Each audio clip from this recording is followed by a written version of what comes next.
Here are the asteroid energies for this coming eclipse on March 3rd. The important degrees are 12 degrees Virgo and 12 degrees Pisces. That's where the sun and the moon are. And from my book, Astroscension, Gifts from the Cosmos, which if I can remember, I'll link that in the description. Each degree has, of the 360 degrees of the zodiac, has specific energies associated with it. So this is what I have for the 12 degrees Virgo. And I call them, instead of positive and negatives, I call them gems and wounds. So the gems of 12 degrees Virgo are rebirth, renewal, peaceful, wisdom, abundance, friendship, kindness, reconciliation, victorious, healing or healer, cleansing, purifying, and flowing with the cycles of life. There's also a gift for being able to persevere through hardships, as well as healing the shadow side. And the wounds, if you hear some crinkling sound, that's my dog deciding to play with a toy when I'm recording. Otherwise, she usually doesn't. So anyway, the wounds are hardships, being out of control, pessimistic, lack of energy or motivation, laziness, stingy, and many endings and beginnings, which, that isn't always bad, but sometimes it can be.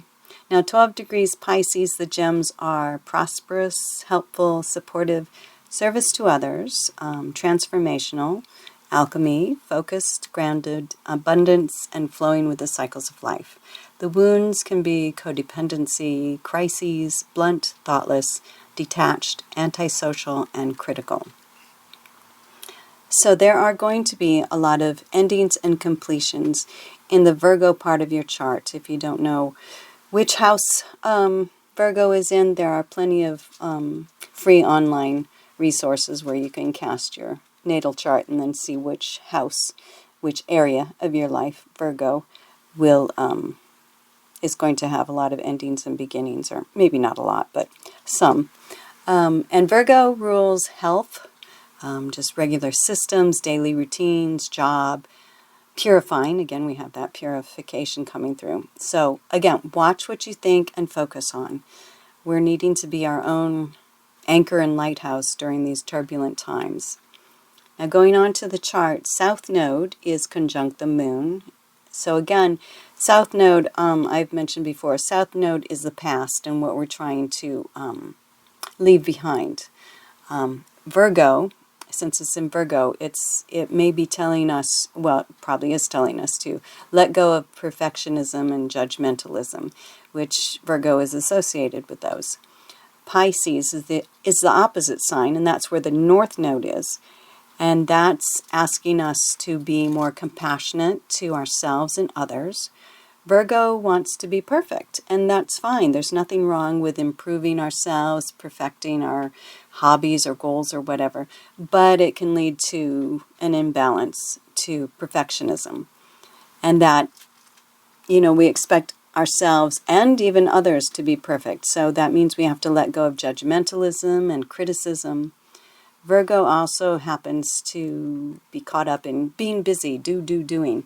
So Pisces is telling us to relax more, to go with the flow.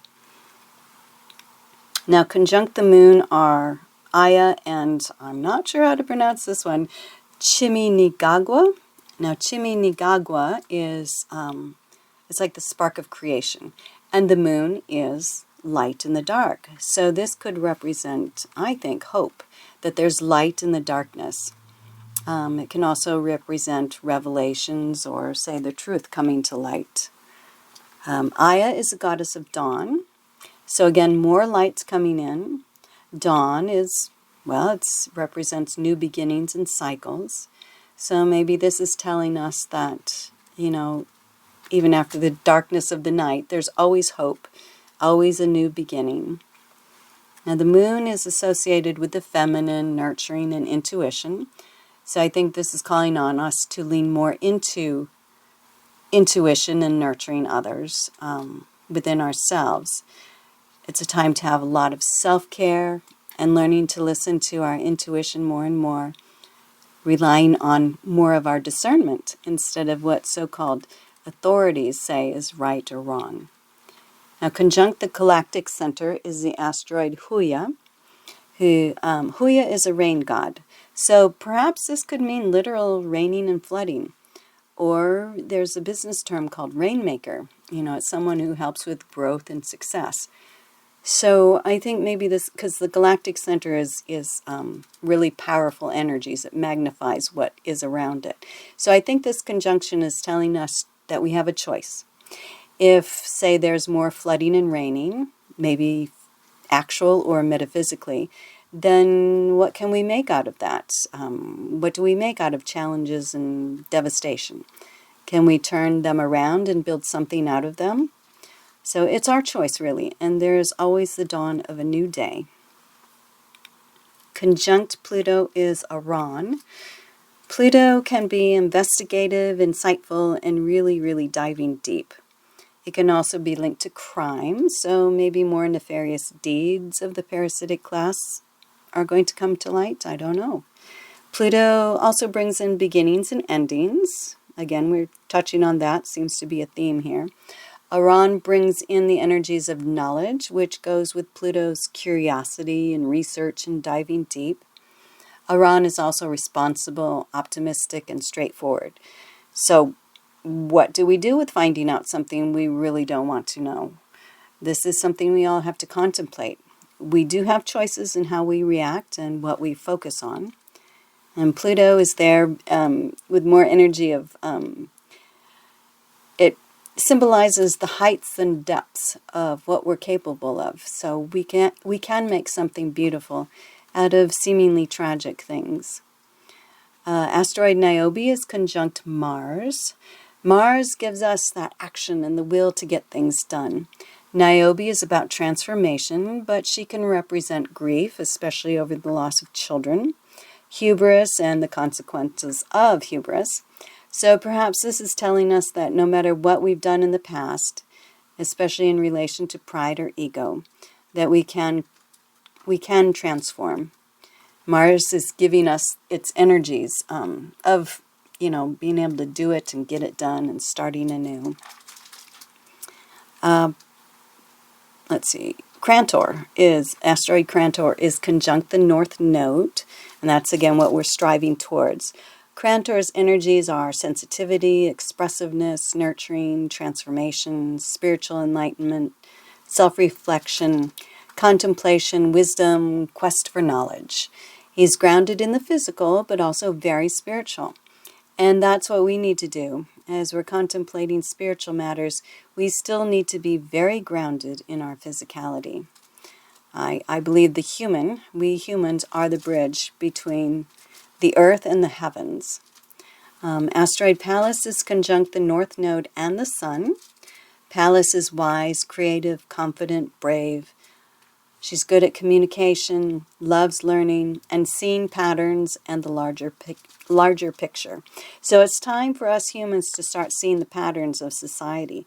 Do you really think society is set up to honor humanity and other living beings in the earth? Aren't you tired of hoping people will do the right things? Powerful people, that is. I'm reminded of two good quotes with this conjunction. One is from Einstein, who said something along the lines of, the definition of insanity is doing the same thing over and over again, and yet expecting different results. And then Manly P. Hall said, when the human race learns to read the language of symbolism, a great veil will fall from their eyes. They shall then know the truth. So see, pattern recognition, that's from Pallas, and symbols. So it's time we started thinking for ourselves and not be influenced by groupthink. Heroic Heracles is conjunct Saturn and Neptune. Heracles brings in courage, strength, growth, healing, resilience, redemption, transformation, and overcoming many tests and challenges. Neptune is associated with spiritual purpose and growth, and Saturn will give form to all of that, helping us with Saturn's energies of hard work, dedication, focus, self-control, and self-responsibility. Now, 3 asteroids are conjunct Chiron, the wounded healer. These are Eris, Ceres, and Hebe. These 3 asteroids are pointing to how we can do more healing. And they're in the sign of Aries, and Aries can be fiery and patient and passionate, which can be similar to Eris. Eris asks questions and isn't afraid to break free from things that are harmful or sabotaging. Eris also helps us with sudden insights, awakenings, and inner wisdom. Ceres is the nourisher and connected to Mother Nature. She has the energies of protection, support, abundance, relationships. Hebe is connected to Hebe is connected to youth and vitality. She's also a cup bearer, so perhaps we need to not only pour into other people's cups, but we need to pour into our own. We need to remember to take care of ourselves first so we can better take care of others and other sentient beings on the planet. Now, asteroid Alicanto is conjunct Uranus. Uranus can bring sudden shocks, but it's also intuitive, humanitarian, revolutionary, evolutionary, and revelatory. So perhaps we'll hear more revelations of hidden things. Alicanto can represent the dangers of greed, as well as kind of getting lost. So it's sometimes nowadays hard to know which way is up with all the chaos going on. So many people still have their heads buried in the sand, but those of us who don't play, say, party politics, we can stand back and see more clearly what's really going on. We don't have a favorite politician or party to goose step to, so that can get us out of that groupthink, and we can be in neutrality and recognize the patterns. Alicanto also represents guidance, respecting nature, and using power in a generous and kind way. We, the everyday average person, can wield power over our own lives, and we can act with kindness and compassion to ourselves, each other, all living beings, upon this most exquisitely beautiful Mother Earth.